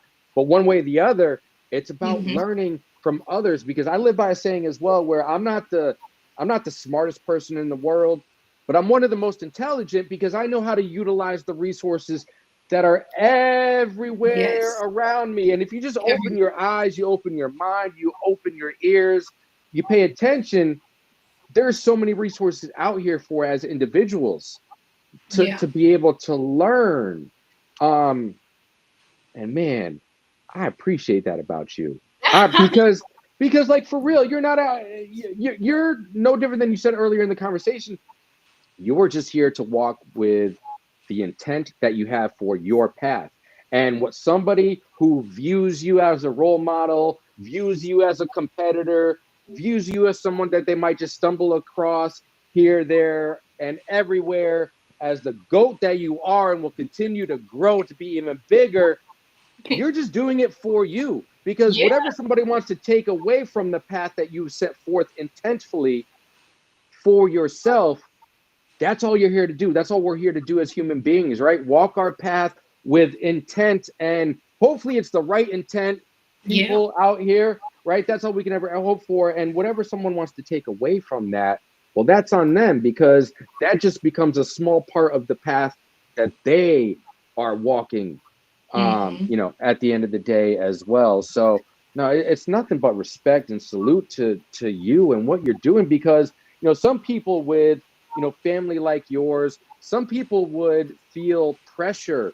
and pressure does not seem like a word that's in your vocabulary. from the sense of, growing up in, what some people would view as the shadows with a father, that is Court Dog, Courtney Richardson, or Big Court, however anybody watching right now might know him. It seems like you embrace it really more than anything. You view it more as like, hey, this is a good foundation of how to be doing things the right way, not just from a business sense, but also from a human being sense, right? And that's something that I can get from you specifically in this conversation. That's something that I've spoken with Dooney, because Dooney's had the privilege of getting to meet your father in person, and Dooney is somebody that I would walk through the fire for. That's a true fucking story. So Dooney tells me something, it's truth, it's knowledge, at the end of the day. So I'm very appreciative of this conversation that we've been able to have today. I want to make sure if there's anything else, Dooney, that you wanted to cover or just ask about or talk about again today. And again, I got time today. I got time. I got time. So I'll keep on talking. So let's definitely make sure that we get onto anything that we haven't talked about today. And that's Dooney from your standpoint. And also Rachel, I mean, again, at the end of the day, this is your show ultimately as well. So if there's anything that we have not touched on before we do end up getting off, the live specifically here, I want to make sure that you have the ability to bring it up, as well. But I'm loving this conversation. Dooney, what else do we got to talk about, bro? What else you got on your mind? What else do you want to bring up? We speaking of violence, gun violence, and the mental ill issues in our community, and that's what it's about. But what this family is displaying and what our community needs is what this family has. It takes away that community violence. It takes away gun violence, right? Happy people never hurt people. Endorphins make you happy. Happy people don't kill people. Anybody know what movie that was from? So it's created from that. It's all created from that family structure, bro. Yeah. I mean, that's what we need to end gun violence, bro. Is that love back in our family, bro. It's so true. Pops caring about where you at and what you doing and who you talking to in your business, even though you don't like it. Yeah. No, you're right, you appreciate it later on. You're right, because there's a healthy way to do it and there's a not healthy way to do that, right?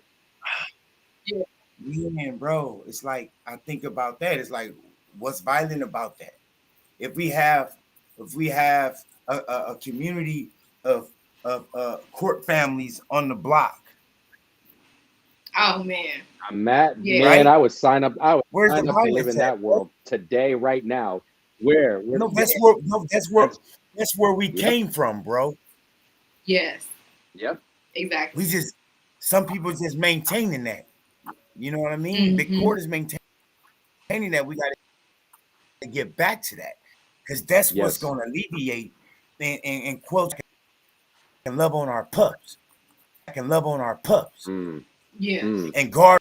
You know what I mean? To make sure. Yeah. That they don't be exposed to those traumas, those issues, and all those different things, bro. It's that family structure, that dynamic. It's very true. So from this conversation, go ahead.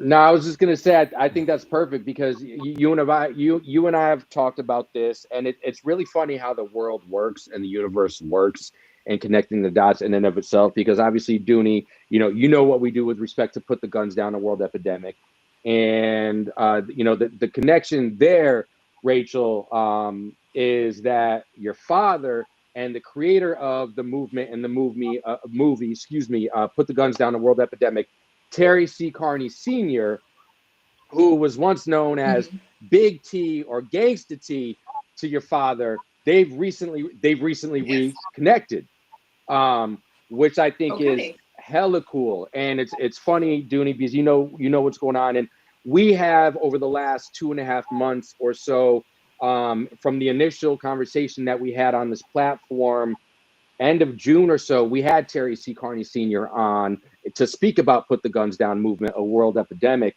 So I'm glad that you brought that up, Dooney, because, you know, over the course of the last 2.5 months, we've started to gear our platform more in the mental health awareness that the world, that is not at the forefront of the world, and talking about putting the guns down, which is specifically about being against gun violence, right? Not about guns, but being about the gun violence and the underlying issue. And, you know, we're going through, we're in the stages right now of a very tiny rebranding of the We Outside Livecast, from the standpoint that the W and E is going to be standing for world epidemic, because it is a world epidemic out here, right? With respect to gun violence, and how we can address that, which, you know, Terry began it off of the platform of the underlying issue of the mental health awareness out here. And I love that you brought that up, Dooney, because we all collectively, you know, Rachel, being from Kansas City, you know, knowing what I do know about your family, I live in Kansas City, and I grew up in a place called Bridgeport, Connecticut, where in the 90s, you know, I saw my first dead body at 7 years old. I was trying to go to basketball practice in second grade to Golden Hill Church on Golden Hill Ave in Bridgeport, Connecticut, and we couldn't go to practice that night because somebody was just unalived, right? So we all have some correlation to environments that breed gun violence or the need for mental health awareness as well. So I thank you, Dooney, for bringing that up. What are your thoughts on what we can maybe just do differently as a society, whether it's in Kansas City, whether it's in Sacramento, whether it's in LA, whether it's in, you know, Nigeria, any place in the world? What do you think we could be doing better, differently as a society and we know it's not going to happen overnight, but it's got to start somewhere, right? Any advice, insights, or thoughts that you can offer up to people that need to have this as more of a forefront of their mind going forward in this world? I would Man, that's loaded. Ooh, that's loaded. I'm gonna say this so you can think about it. I'm gonna say this to give you a quick second to think about it. She's already doing it. Yeah. Amen, bro. Yeah.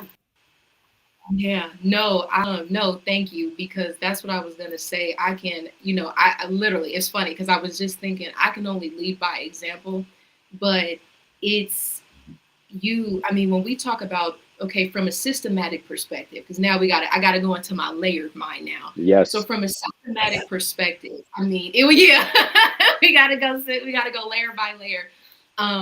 It would still take the people, because you know why? It's the system itself is not built to maintain a healthy ecosystem for humans. It's not. The world itself, in my opinion, is a harvesting machine of souls. So we got to start there. The best, and I hate to say it, but the easiest way for these, I don't even like calling them the powers that be, because they're only there because we let them. But the powers that are right now have used this earth mechanism to harvest souls. And the easiest way to do that is through trauma, through pain, and through discord and dissension. So it would take the people, and it doesn't matter your religion, your creed, your pantheon, I do not care. It would take the people to accept it, number one, understand it, and to do what it is in their particular purpose, in their lane, to combat that, because it's not going to look the same. I combat and say fuck the system with my companies. You know what I mean? Combat and say fuck the system with Put the Guns Down and the podcast and everything that you're doing. And that's lovely. It would take us as a conscious collective to buck the system the way that we do, and not just the system in terms of like, oh, the politics and everything, but to innately know inside of what exactly we're in. Like, to me, and I got to get philosophical because this plays into it. Please do. Humanity itself, in my opinion, is a condition all on its own. Because if you think about, you are inside of your body animating this. You see what I'm saying? Like, you already know when we die, that thing that's animating this body, that gives it life, makes the blood pump, has to go somewhere else. So then that would lend me the question, like, yes, okay, what God created this world, and then what other servants of this God is creating this machine, this mechanism that is yielding these results? Because it's been yielding. People are like, oh, things are access to information. It's been bad, because even if we want to go off the Bible, God flooded the whole earth because of the Old Testament, what they was doing in the Old Testament. So it's been bad.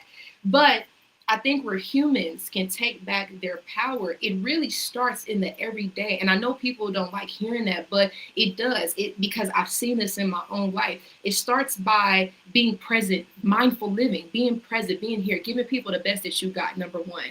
Standing up for people in your family. Like, hell, start with your family. Stand up for your cousin.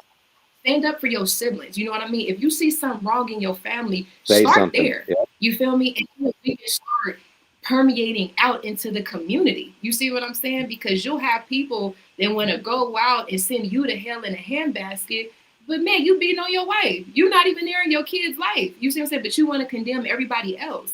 So if we start on the microcosm, it would only have to permeate into the macrocosm. You see what I'm saying? So if we start there, and then at that point, build systems, in whatever which way, build systems that are connected, impactful, and encourage, like you said earlier, help one another along the way, not just, F him, I don't know what he got going on. Oh, they ain't got enough followers. I ain't dealing with them.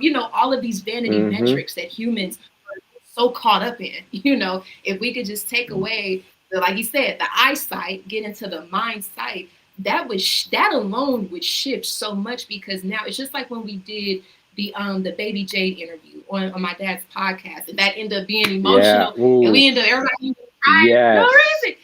Oh God, everybody ended up crying, but it's like I told her, I said, this starts now. Like, suicidal thoughts are not uncommon. You're not crazy, or something's not wrong with you because you didn't want to be human anymore. You know what I mean? So we got to also destigmatize so many conversations around humanity, the human experience, also like being able to just kind of accept also, because I feel like too, like when people get hurt, because I know I'm going all the way around, but it's for a point.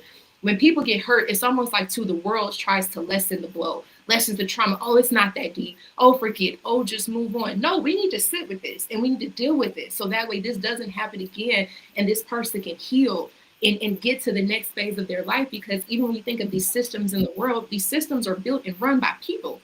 But these are systems built and run by people that along the way too, something is missing in you. Yeah. You know what I mean? Something is happening to you, and something is missing for you to go on and perpetuate things, whether it's murder, death, thieving, whatever it is, you know what I mean? Hurting people, being an all around shit person. Like, there's something fundamentally broken inside of you, that continues to get broken, but you have also kind of like succumbed to this entity. You and this entity of chaos or whatever, destruction, have now made this covenant, and you're going out into the world, gathering other entities of the same breed, and you're doing this. So I say all that to say, we got to acknowledge humanity as a condition. We have to acknowledge that we're in this goddamn mechanism that wants to harvest souls and keep souls trapped here for God knows how long.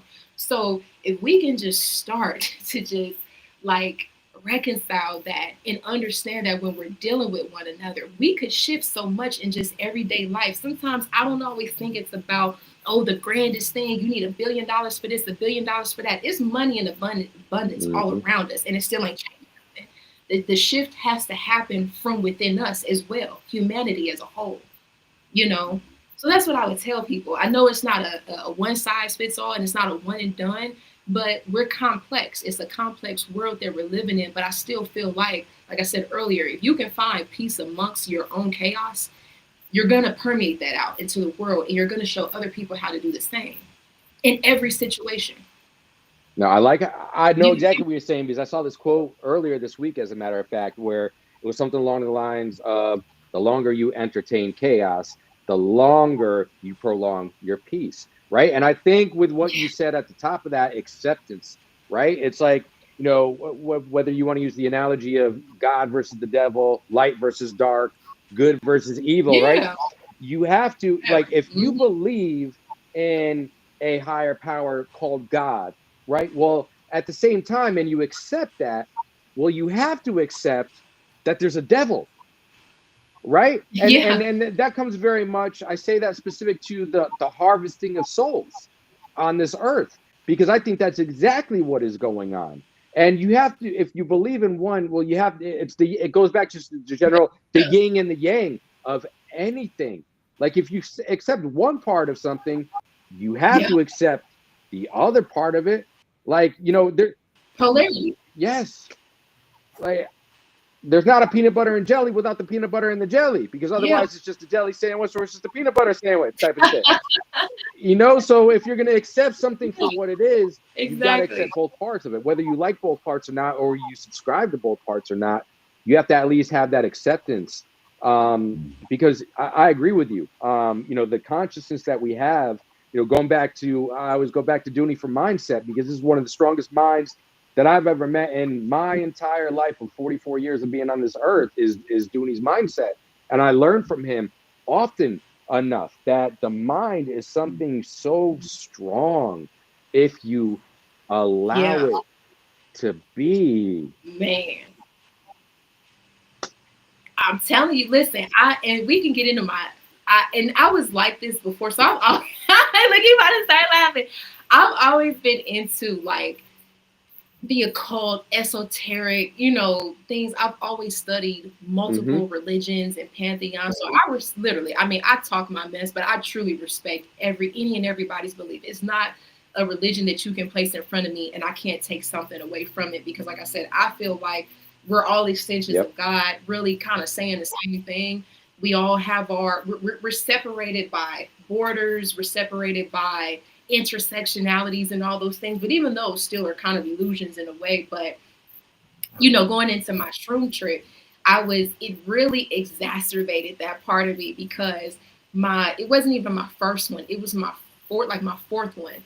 And I actually talk about this on my YouTube channel, but it brought me to tears, because if people really understood the love that it took to create them, I'm not talking about between your mom and your daddy, I'm talking about the actual creator.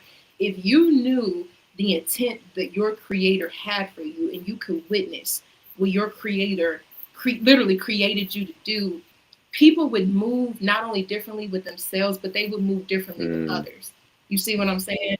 Because I just can't do it. You know what I mean? Like, I'll break off disrespect if necessary. You know what I mean? But I'm not leading my life. I see too much me and you as well. I would be to disrespect you, would be to disrespect myself for no reason. And I feel like if people really understood just how connected we are with everything, like I saw the trees breathing. I said the trees are literally breathing, and they're connected, and they're speaking, and they're observing us.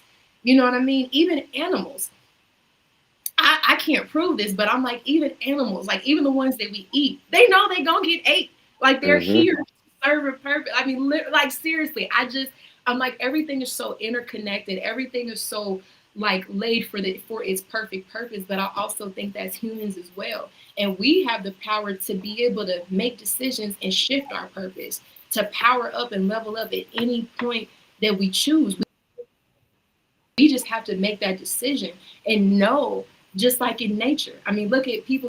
Another thing I want to say too, that I didn't say earlier, like look perfect. It's just like when you look in nature. Nature's beautiful, but nature will tear your ass up.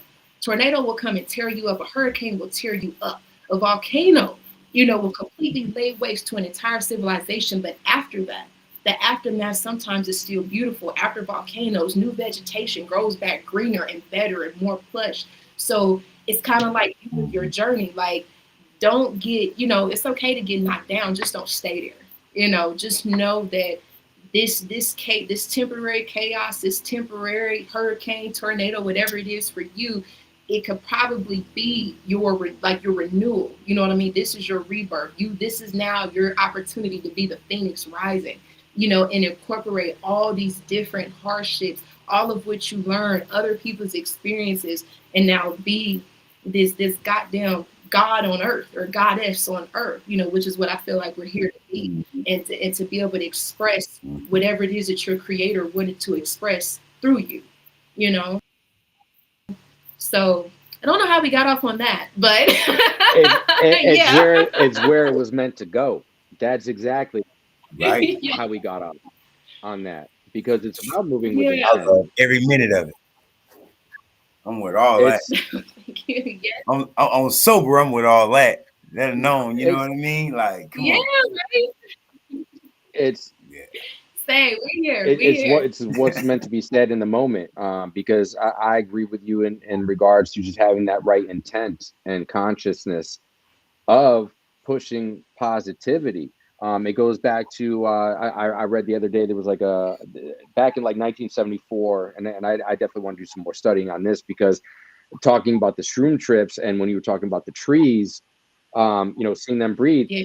Man, one of the last times that I'd experienced that before I moved from Oklahoma City, I was outside, I was smoking a cigarette when I smoked cigarettes at the time still, and it was, I don't know, like 2:00 in the morning or whatever it was, and that's exactly what was going on around me. Like I was feeling things in a way that I had not felt before, even though I had done shrooms many times in the past. Just to have that interconnectivity, or the interconnectivity of different beings, whether it be the trees or the animals or humans or whatever the case is, there's life. There's a lot of molecular structures in all of us that are the same, whatever we might end up being, right? And I think that's important to know when you can make that conscious effort. And it reminded me of something that I read in the past where, it was back in like 1974 or something like that, back in Iowa. Like, there was a group of 7,000 individuals who were advanced meditators, got together and they meditated for a period of 3 days straight, to push really nothing but positivity into the world as a whole. And for like the next couple, it's called the Maharishi effect, I think it was called. But yeah, like the next like 3 weeks or 3 months or whatever the case was, everything was better. Like crime rates went down, death went down. Like, so when we talk about consciousness and being able to not only have our own individual mindset, but when we can get a group of conscious people that have the right intent going forward, when we're talking about that good versus evil, or the devil versus God, or light versus darkness, if we can just take that pause and do it with intent, as opposed to just being always told, as 85% of the world that is followers, well, no, you just got to go live this rat race. That's in my mind, that's the deception that comes with the devil, or the bad, or the evil, or the darkness in the harvesting, as you had put it, for the souls earlier. And I think, how you answered that question of what could we do as a society better, at the beginning of addressing putting the guns down, and gun violence specifically, and mental health awareness and the underlying issues behind that. I think I strongly believe that there's a lot of truth to moving with the right intent, that we are just being deceived day in and day out to move in the wrong direction so our souls can be harvested, right? And I think that's a big part of what's going on in this world. Because you're distracted and it's easy. Yeah, exactly. Yeah. We are here, exactly. Like, it literally will distract you from your source, because imagine, like, and I went through this, like, when my life was chaotic and it was a lot going on. I mean, financials was bad, relationship, I mean, literally across the board, everything was negative. I couldn't think straight. So it was very easy, if I didn't have that base resolve from my family, to be able to come in and completely go the other way, because I couldn't even connect with my own self. So when you have a population, a civilization for generations that have been harvested and plagued with all of this trauma and hardship, and even if we get into epigenetics on just humans in general, you know what I mean? Like, it doesn't create, it's a very violent concoction for exactly what it is that we're dealing with today. But here's the difference though. We have the accessibility of each other and information in a way that we haven't had in a long time. Because I do believe that technology and people are cyclical. I think that we have technology that they had probably a millennia ago. We devolved for a bit, and then we came back up. The whole point of the Renaissance, you know what I mean? Like, there was a rebirth. We went down again. So humans are very cyclical, and civilization itself is cyclical. So now that we have this opportunity with technology to connect and access, now it's on us to take this information and just simply use it, because now it's here. You know what I mean? Like, back in the day, that's even what I tell people. Like, I can't complain about being an entrepreneur. Hell, I can get on Google. My dad had to go to the library. You know what I mean? And go through books and figure. I mean, I still love my books. I still got my hardcore books, but you know what I mean? Like, I can literally get on my phone and find the answer damn near to anything that I want. Right? Exactly. You know, the onus is on us now. You know, to take back and really just access our own power. It's not even take it back. We already have it. Yep. It's just utilizing it to the best of our ability. Like, and with pure intent, intent, right? Yes. And it's not about perfection. Yeah, it's not about perfection. It's just intent. Man, listen, I joke with my sister all the time, and she'll be like, I just don't know how you do things. I'm like, man, because I be fucking up a lot. I said, but I learn quick, you know, because that's in my mind. The quicker I fuck up, the quicker I can learn. Be proactive as opposed to reactive. Like learning from, you know, when you have that fuck up moment, right? But intensely look to fail, if you will, right? And it's no ego. You know, I just like literally I laugh at myself and I'll be like, damn. And I'll be like, all right. It's a story. It's a story. It's a lesson. Now I can tell somebody else. But yeah, no, I'm still very optimistic. I think with the younger generations, you know, regardless of what everything is going on, I just think that naturally, especially as Earth is reclaiming itself a little bit, you know, and humans I see it. Earth is reclaiming itself. We better stop playing with Earth. Time is moving in a way. Time is moving so much faster. I mean, literally, the World Time Organization is trying to shave a second off of time, I think, here in the next couple of years. So if that doesn't even get people to thinking about how time is moving, how humans are moving, also how that affects us, it has to put you back in your mind space. You got to get back into the God mind. You have to, because that's the only way you're going to be able to combat and move along with this time in this period that we're in of just humanity itself. Not to get all quantum, but to get all quantum. Yeah, like we speak truth. Yeah. Like there's no way to sugarcoat it or to not state what needs to be stated, right? Yes. We've been not stating stuff too long. That's why we the way we are. Exactly. You are right about that. It's a very true story, Dooney. That's a very, very fucking true story, bro. Man. Man, it's an honor here to sit down and talk to this. You kidding me? Man. Like really. Same. Thank you for having me, y'all. This has been literally. This is one of my favorite interviews. Seriously, this has been so much fun. The 2 hours have flown by. Like I feel like I just woke. I mean, I did. Like I just want to keep on talking. I just want to keep on talking, honestly, because I've enjoyed this so much. Like, don't get me wrong. Back. I'll come back when I launch the platform. You are a family member. All of our family members. The door is always unlocked. The door is always unlocked. And you know, we always, you know, anything that we see that you got going on, we're always going to continue to share it. We have a group chat which is curated only for our family members, specifically on Instagram.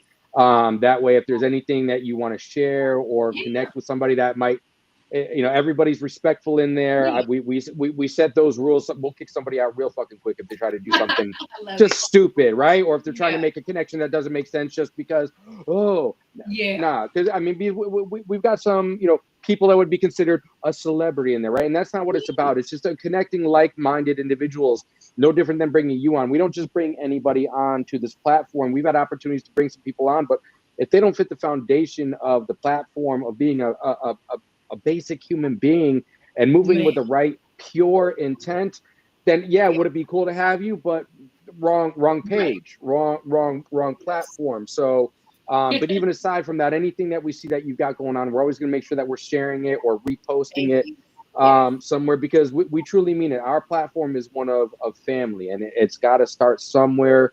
And that's exactly what it's about with us. So no, no different than Dooney said. It's an honor. I told you at the top, it's a privilege to have somebody like you and have this conversation with you. And you are always welcome back. We're good. We're definitely happy to bring you back.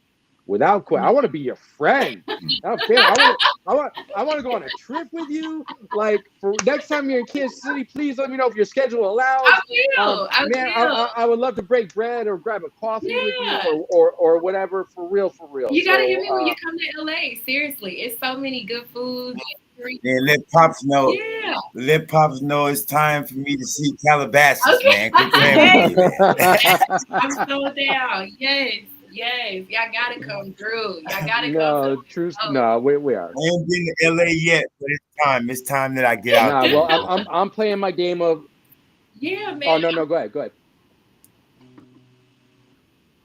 Oh no, I was just gonna say I'm hoping you'll be out here soon because you said you was coming out this way. We're gonna make it happen. I got some phone calls to make, but like I said, before we went live, wherever the universe tells me to go, I'm gonna go. That's really what it is with me. So one way or the other, we're gonna make it happen when the universe tells us that the time is right to make that shit happen. That's what it comes down to for real. But no, we truly appreciate you. Before we do let you go, let the people know out here, and again, we're gonna share your information. But let the people know best places to find you, where they should follow you. Definitely give some love to Goat Moves Inc. One more time. Big shout out from our end to you and the Holdin Court Podcast and everything y'all are doing out there as well, because it's truly an inspiration in a world that is filled with fakeness and media, which is doing it for nothing other than the likes and the clicks. And y'all do it. Y'all do it for the culture. And I feel that, and I appreciate that. So. Yeah, let them know what it is, who you are again, as far as where they can find you and what's what. Yeah. Thank you, y'all. Yes, I am Rachel Renee. I am the People's Founder and CEO of Goat Moves Inc. I'm also the co-host of Holdin Court Podcast with my dad. Check out this episode here on We Outside Live. This has been one of my favorite interviews, seriously, to date that I have done, especially on my end. It's literally this 2 hours have literally flown by. I trust me, I will be back here when I'm on out. You can find me at Rachel Renee, RCHL_Renee on every platform, Instagram, Facebook. Where am I also at YouTube as well? YouTube, yep. YouTube. You can also find, of course, you can find me on the at Holdin Court Podcast on YouTube and Instagram, Facebook, all the things. You can also visit my website, www.rachelrenee.me, not .com. And then you can also follow, my company at Goat Moves Inc. Same thing on Instagram, Facebook. And you can also visit www.goatmoves.com to find out more information. You can also join our waitlist if you're watching right now. And stay tuned for that launch because I'm very excited. If you are a small to medium business, especially, and you need access to the marketing, the tools, you want to build some intellectual property, you want to just get more, please go sign up. Like we are champions for the small to medium businesses, the family-owned businesses, the mom and pops. We love y'all. Truly, we are here for y'all. The platform is built for y'all. So go check us out. Do it, people. I'm on the wait list. I've joined the wait list. A long time ago, I joined that wait list. So now, real queen, thank you so much. We appreciate you. Ladies and gentlemen, if y'all are just tapping into this is going to be live on YouTube damn near immediately as soon as we're done here. And with that said, I'm going to end the live stream. And that's what it is. So people, thank you for joining us on the We Outside Livecast. Go catch it on YouTube because this is where it's going to live, people.